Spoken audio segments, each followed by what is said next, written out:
Boy, this is a frustrating situation, isn't it? Like I'm looking at myself in the webcam, realizing that I need a haircut and thinking, is that a thing that's okay to do right now? Like to go get a haircut? I'm like, technically, I would have to be within 6 feet of the barber.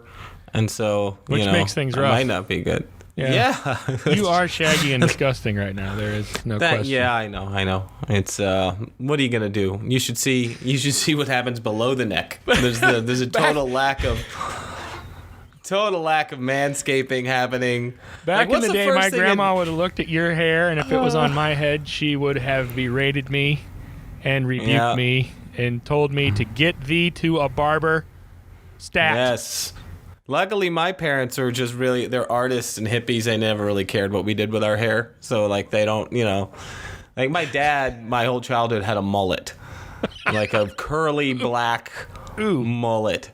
Like a 90s mullet. Like a Richard Dean Anderson MacGyver mullet. Like that was my dad's, and my older brother had that hair for a very long time. I think up until he got married, I think he had that haircut. Some of us remember that there were a few years where that look was the bomb. No, it wasn't. Yes, it was. For a very short, that's what I'm talking about. For a very short span of time, Richard Dean Anderson was the epitome of, like a guy's guy, a really hot dude. But he's handsome and rich and a movie star. That's why he could do that. Like, that's not an everyman haircut. No, I mean, that part helps. Just because you want to cut your hair like David Beckham, you'll look like a complete and total tool. Like, he's fine. He looks great. Nobody's going to question the guy who's worth $500 million and his body looks like it was chiseled out of stone. Jed Toffer gets that haircut, and nobody is going to think that's cool. I'm just saying there's some things that work on some people and not others. And so, yes, on Richard Dean Anderson, fine. On Billy Ray Cyrus, questionable. On Jed Toffer, huge mistake. That's all. Fair enough. Fair, yeah. So, yeah, you thought it was okay, and it just was never okay for everyone. So, here we are, and I'm at my studio right now, and I came in this morning, and we've got some sessions over the next couple of weeks that haven't rescheduled, and I have been... Right, and here's where I'm at with communicating with my audience. This is the main thing. My clients. I have two audiences. I have audience, and I keep these lists separate, and I market separately. Photographers who follow me, and then my clients. And so right now I'm concerned with communicating to my clients, and not in a way, you don't want it to be like, how many emails have you gotten from companies that are like, this is what we're doing and blah, blah, blah with the COVID-19? Like, I've gotten dozens already. And so I want to communicate in a way that lets people know that I'm still there, but I don't want it to be icky. Hey, by the way, in honor of the coronavirus, I'm offering 50% off. Everybody wants to avoid the icky, though, right? Everybody wants to avoid the Not gross everybody. optics. No. I saw an email that was from some people don't care? No. Some people are intentionally being icky. Like I saw something to the effect of like, this is going to kill a lot of old people, so now is the time to do this and this and this. Make sure you Not kidding. That's a marketing piece that I saw this week. And so what I really want to do is this. Okay, we're in a position where everybody's going to be hurt financially by this. Everybody, whether you are the multi-millionaire or whether you are the multi-hundredaire, like I have friends with a lot of money who've lost the price of a house in investments, who've lost a lot of money toward their retirement, and some who aren't probably now aren't going to be able to retire when they thought they were because they lost that much money. But people who are not going to be in danger of not being able to pay their bills. So there are levels that this is affecting people. Small business owners like me are going to be affected profoundly because not only does this have immediate effect, like I started my business in 2008 and that was a slow burn. Like it wasn't necessarily an instant collapse. It was a domino effect and it got worse and it got worse, but it was slower and it got better. This thing is like everybody has to stop doing business right now and stay home. This is immediate and this is damaging. And not only that, but we're also going to have to be dealing with the ramp back up after this is over. Yep. And so people are genuinely panicked. And I'm not panicked by the idea of getting sick. I'm fine, and I will be fine. My wife, nobody in my household is high risk. I have a sister in the UK who's got autoimmune, and she's at high risk. My dad's 80 and has bronchitis and a COPD. He's high risk. So there are people in my life that are high risk. My immediate family, we're probably fine. We've got money set aside to where we'll be able to go for a few months of being slow before we have to start getting worried. But that doesn't mean that we're not looking to the future. Right. But there are people who are going to be in real trouble, and so that and the financial aspect of it is probably more terrifying to some of us small business owners than the health aspect of it. And I think that's what I've been thinking about a lot. So I keep having this phrase over and over again in my head, and we've recently been taught my daughter, my oldest daughter who's 5, had swim lessons this past year. And so now she swims like a fish. She's great. But while we were teaching her, something keeps coming to my mind that we were telling her while she was learning to swim. And this one phrase, if you panic, you drown. And that's how people drown. People don't drown because for any other reason than they panic.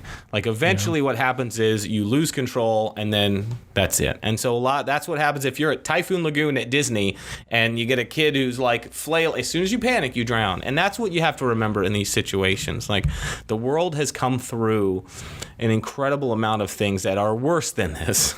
Yeah. And the thing that we have to do is keep ahead about us as people. I think there are positives to this. One thing ultimately is that this makes us realize that we're part of a larger community. I think we're getting out. We get to step outside of our own head a little bit and go, we have to make choices that are best for all of us. And I think that that's a positive. I also think that it's a positive that we're going to have a forced slowdown for a while. Everybody's going to get to slow down and have to reassess. So I know that everybody's in different positions, financially, health-wise, but let me tell you, instead of telling everybody else what to do, let me tell you what we're doing, and hopefully that'll help. Yeah. Because I don't think any one piece of advice is going to apply to everybody, because some people are going to need a loan. Some people are going to need food. Some people are fine and they're just bored, and they're gonna and everything's gonna be okay. Some people are multimillionaires and they lost more than I'll make in a year, and they're still gonna be fine. But where I'm at, like most of the people in my industry, is I am very concerned about the situation of my ability to continue to make a living for the foreseeable future. And so here's what we're doing. The first thing is you have to take the clients that you have and you have to connect with them immediately. And you have to reassure them, let them know that you're not going anywhere and that you're taking all available precautions. Proactively give them the option to reschedule stuff, assuage their fears, let them know everything's okay. Now look at your business and decide that this is going to pass, that this is going to be okay, and you have to start looking as to what you're going to do as soon as this subsides. You can't be icky or inappropriate or gross, but this will subside. I know, I look around me, everything's okay, we have groceries, my kids are healthy, I'm healthy. It's going to be really, really irritating after a couple of weeks not being able to go anywhere. But a couple of weeks, that's optimistic. Well, yeah, sure it is. This is unprecedented, and nobody knows what to do. Right. I can tell you this, don't panic. Panicking is the worst thing that you're going to do. Panicking never helps. Panicking doesn't heal. Panicking doesn't move us toward anything positive.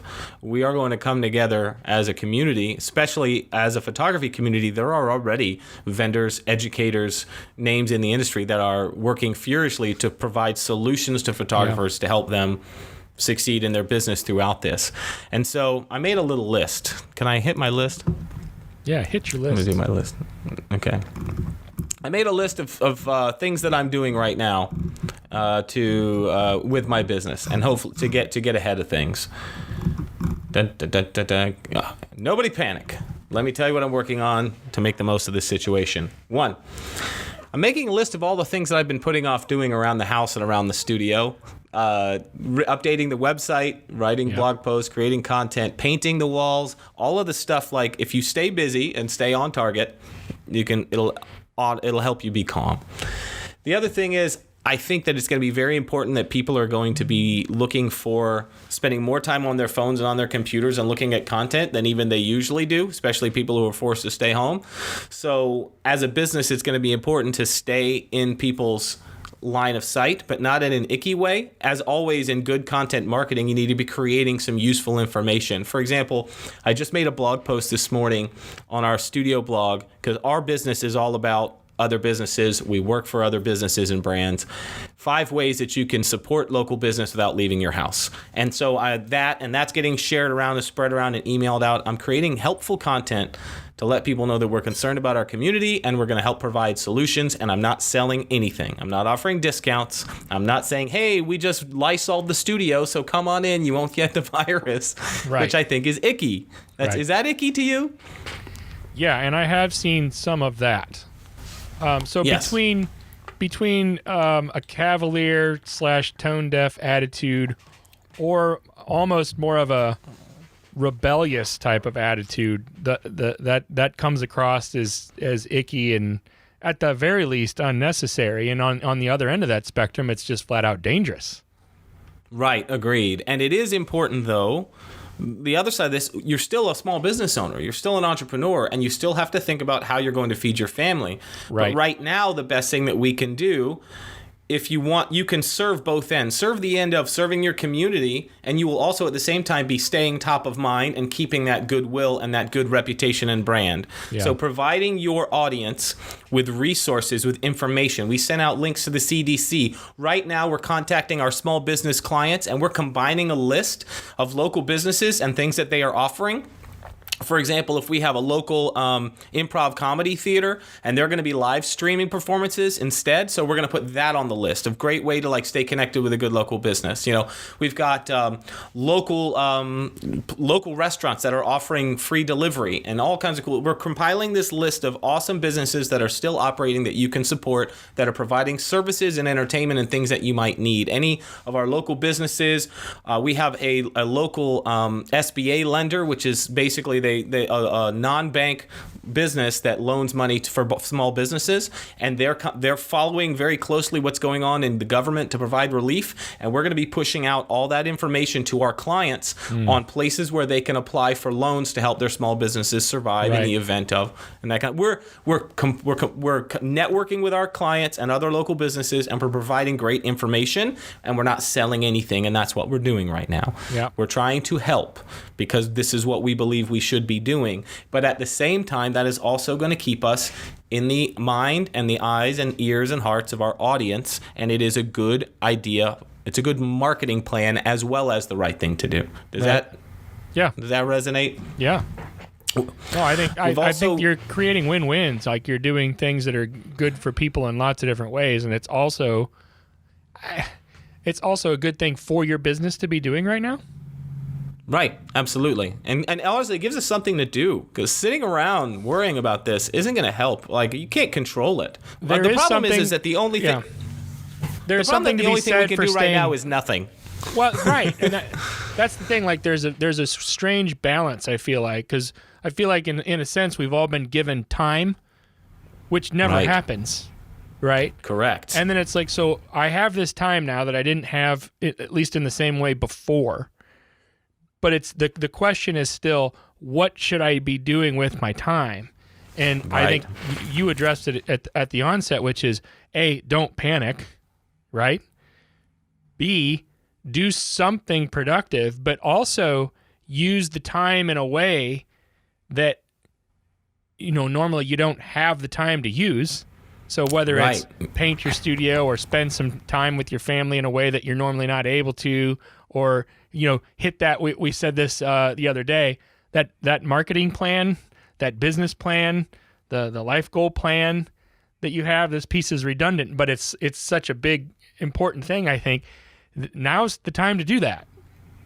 Yes. At the very least, you're not going to be able to say a month from now, well, I didn't have time to do A, B, or C anymore, because you do have that time now. Right. And so here's maybe the other that's thing a silver too. lining.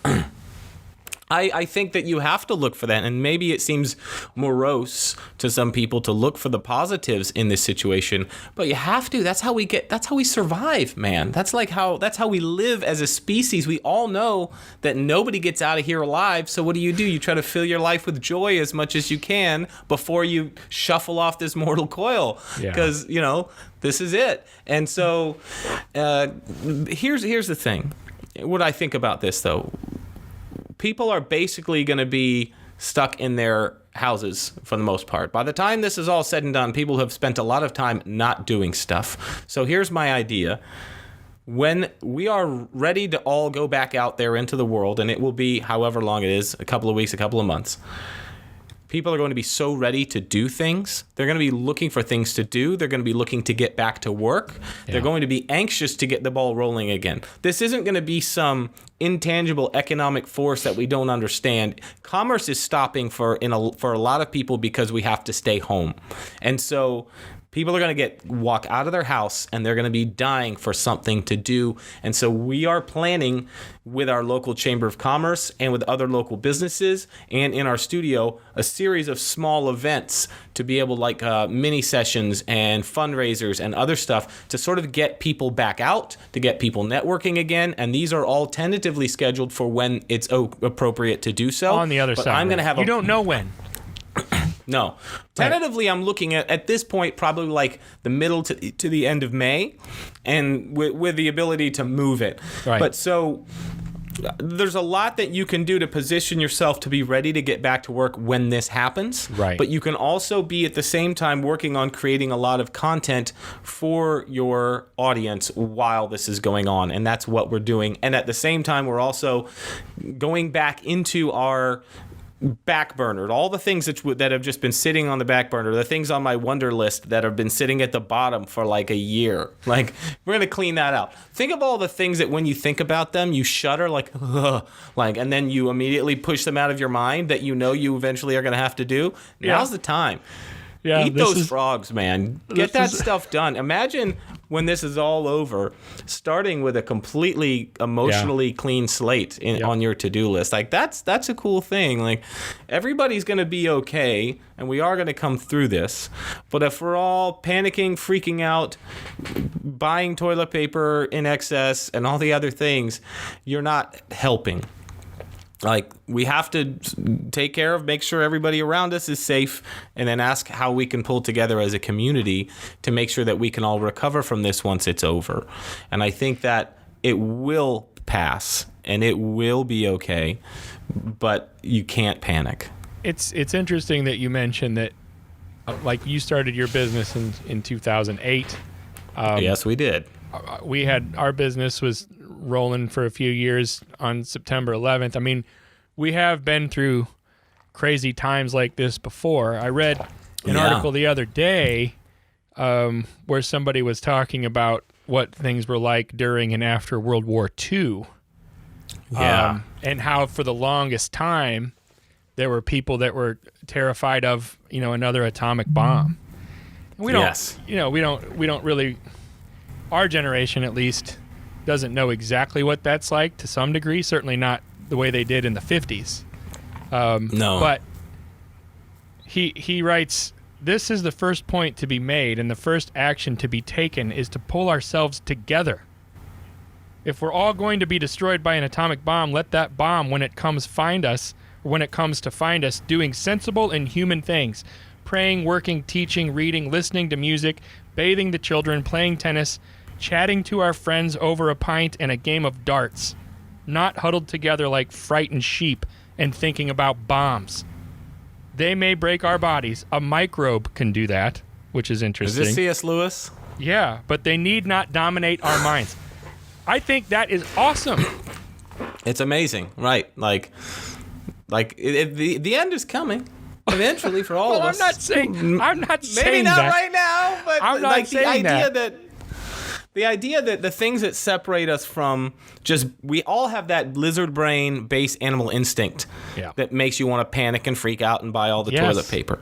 Right. We all have that. Right. The first thing you need to do is to realize that we are animals and that That is something that exists. It doesn't mean that there's danger. It means that your brain is freaking out. That your brain's think about it like being up in a very high place and looking down. That feeling, that's your lizard brain going, oh, no. Yeah. There's so much stuff like that, and some of that is good instinct. But we do have the ability. We do have the ability as human beings to rationally come down from stuff like that. Right. So we can all take a breath and go, okay, I am scared, but I don't have to act like it. Right. I don't have to can't help act how you irrationally, right, because of the fear. You can't help how you feel. You can help how you behave. Right. Oh, I like that. And that's important. That's important to know. So yes, we are all acting, and we all have. And there's nobody out there right now who's not at least a little bit tense. Sure. There's nobody. Right. And I was in Costco yesterday. If you want to see the signs of the apocalypse, go to a Price Club store, and and there was a really long line for checkout, and people kept. For some reason, I have this thing about me. People look at me and they go, he looks like a guy that I could walk right in front of. And they do that all the time. Whether it's a concert or whether it is, like, people just decide that the path of least resistance is in front of me. And I don't know why. And so people kept, like, there's obviously a line of people. And I had to keep moving because people picked me as the place to walk through. And I was seriously almost lost it. You're like, am I not here? Am I not here? Am I not standing right here? And I took a breath and I go, Everybody's a little panicked right now. Yes. Everybody's a little freaked out. Yes. Let's reach deep. Let's dig deep for a little bit of extra patience, a little bit of extra kindness, a little bit of extra courtesy, a little bit more long suffering. Let's reach down in there and find that. And I did. And so I didn't freak out at the Costco. But you can, put this on all of us. We should all be behaving this way. And we're stocked up on food and beer, and I'll be playing princesses with my daughters. Yep. And slowing down a little bit while at the same time aggressively planning to help my community create good content. And when this is done with, you're ready to be ready. Yeah. All of the stuff that I need to be doing.